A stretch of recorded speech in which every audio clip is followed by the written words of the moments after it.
inshootlarni qo'llanmasi bor. Xo'p, Ma'rifdagi qaysi inshoot buzib tashlangan ekan to'g'on?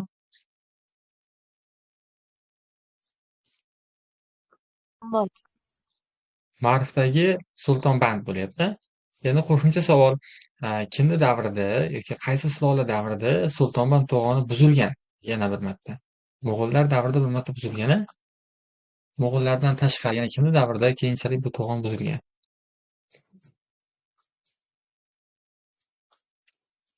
Qaysi sulola davrida yana Sultonband buziladi? Hurmatli tarix o'qiganlar, tarixchilar. Ashtarxonlar emasmi?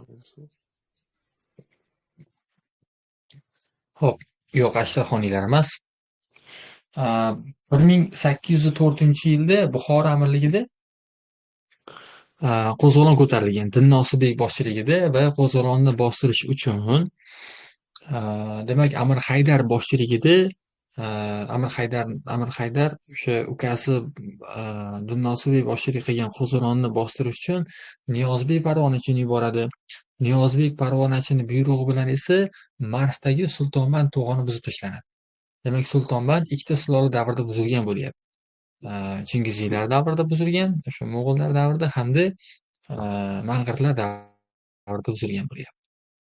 Endi undan tashqari Balxob daryosidagi Bandamir to'g'oni va Samarqanddagi Qo'rg'oshin-Nova ham buzilgan ekan.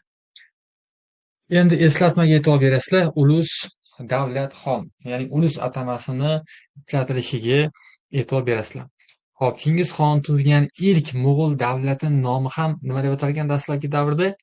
Ulus deyilgan ekan. Mana bu kanalga tashlab qo'ygan rasmimda ham nima deb yozilgan? Buyuk xon ulusi deyilgan. Dastlabki davrda shunaqa nomlangan. Xo'p.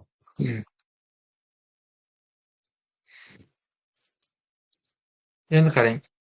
Keyinchalik esa Chingizxon farzandlariga bo'lib berilgan mulklar bor-ku, mana Jo'jiga berildi. Jo'jiga berilgan hududlar mana Oltin O'rda degan davlat tuzilgan bo'lsa, keyinchalik u ham ulus deb ataldi, Jo'ji ulusi deb turib. Yoki Chig'atoyga berilgan hududlar ham ulus deb ataldi. 13-asrning ikkinchi yarmida esa bu atama deyapti, mulk ma'nosida emas, balki xalq ma'nosida qo'llanishi boshlangan ekan. Demak, 13-asrning ikkinchi yarmigacha bu atama mulk ma'nosida ishlatildi. 13-asr ikkinchi yarmidan boshlab esa xalq ma'nosida ishlatilishi boshlangan ekan. Ana shularga yor bo'lasizlar. Shu ma'lumotni ham mana ishlab qo'ydik.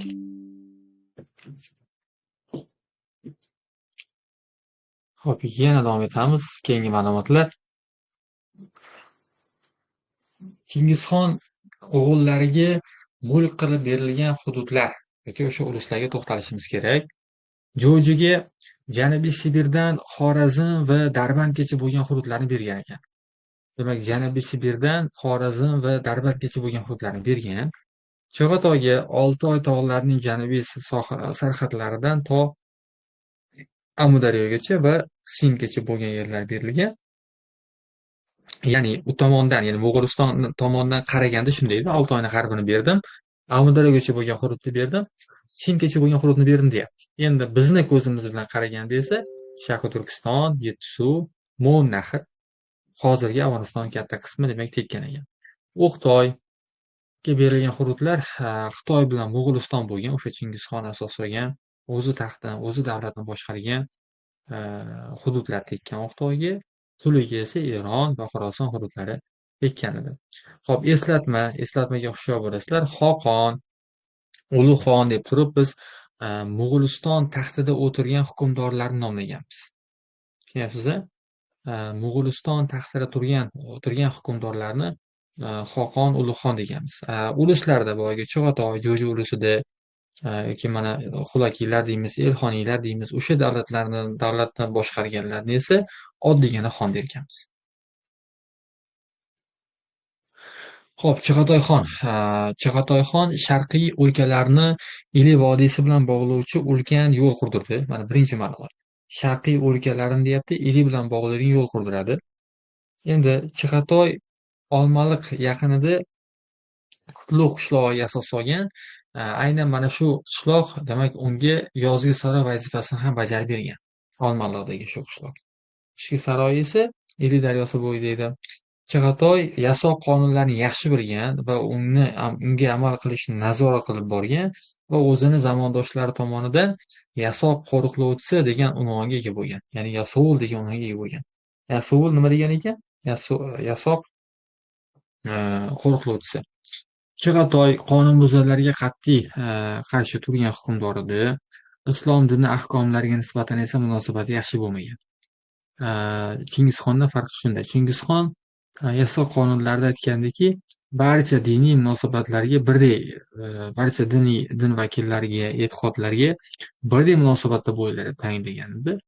Lekin Chig'atoy islom diniga nisbatan munosabati yaxshi bo'lmagan. Chig'atoy 1242-yilda vafot etgan.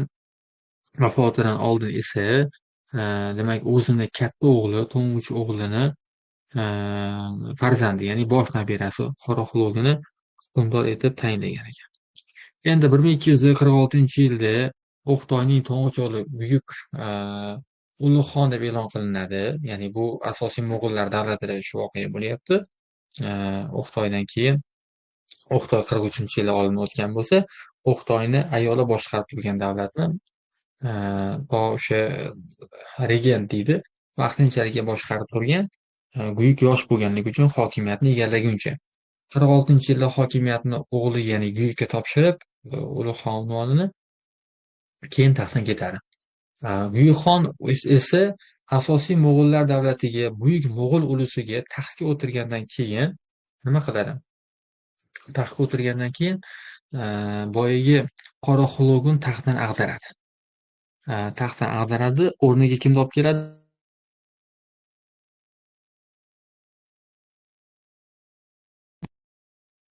Buyukxon Qoraquloqni taxtdan ag'dargandan keyin kimni olib keldi o'rniga? Olug'xon.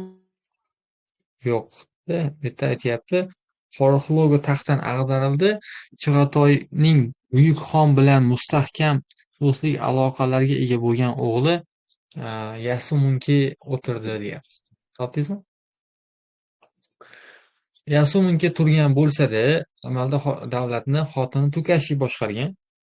Chig'atoy ulusi xonligining haqiqiy asoschisi Chig'atoyning nabirasi Olug'xon bo'lgan.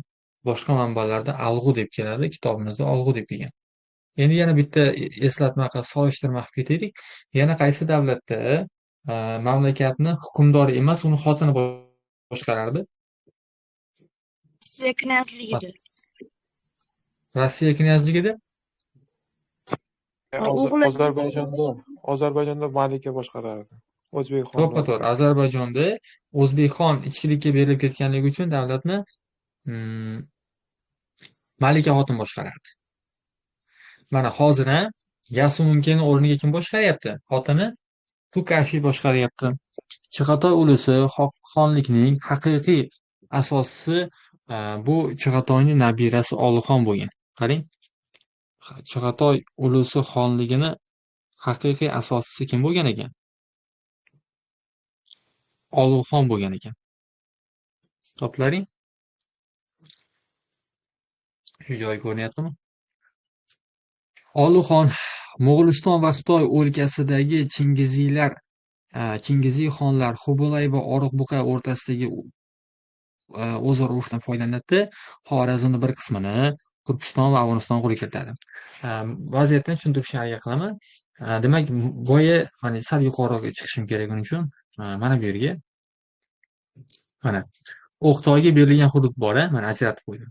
O'sha O'xtoyga berilgan hudud, hop, O'xtoyga berilgan hudud Xitoy bilan Mo'g'uliston bo'lsa, mana shu hudud uchun kurash olib boryapti. Oriqbuqa bilan nega Xubulayxon kurash olib borgan va bu yerda Oriqbuqa Tulni o'g'li bo'lgan.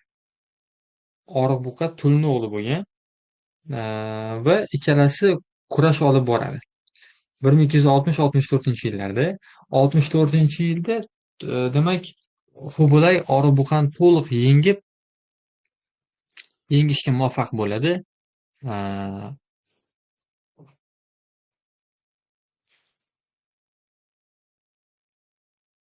Keyin Xubulayxon mamlakat taxtiga o'tiradi. Xubulayxon demak o'sha buyuk mo'g'ul davlatini so'nggi ulug' hukmdori bo'ladi. Demak, buyuk mo'g'ullar davlatining taxtida o'tirgan hukmdorlarni hammasi ham Ulug'xon degan unvonga sazovor bo'lmaganda, buni ham qator kategoriyalari bo'lgan. Ulug'xon unvoniga sazovor bo'lishni shulardan mana bittasi Chingizxon Ulug'xon bo'lgan, keyin Munke degan bitta hukmdori bo'lgan, O'qtoy bo'lgan, Guyuk xon bo'lgan va Hubulay bo'lgan. Mana shu 5 kishi Ulug'xon degan unvonga sazovor bo'lgan. Undan keyingi davrda boyagi buyuk mo'g'ullar ulusi yoki buyuk mo'g'ullar davlati zaiflashgani hisobiga, boshqa iqtisodiy omillar, chegaralar ta'siri hisobiga davlatni boshqargan hukmdorlar bunaqa buyuk xon, ulug' xon degan rutbalar berilmagan. Xo'p, endi davom etamiz. Qarang, Mo'g'ul boshqaruviga to'xtalamiz. Mo'g'ul boshqaruvi Chingizxon hali O'rta Osiyoni bosib olinmasdan turib Mahmud Yalog'ochga topshirilgan edi va Mahmud Yalog'och 1224-yildan to 1238-yilga qadar boshqaradi. Hop, 1238-yilda qanday voqea yuz beradi Chig'atoy tovlusida?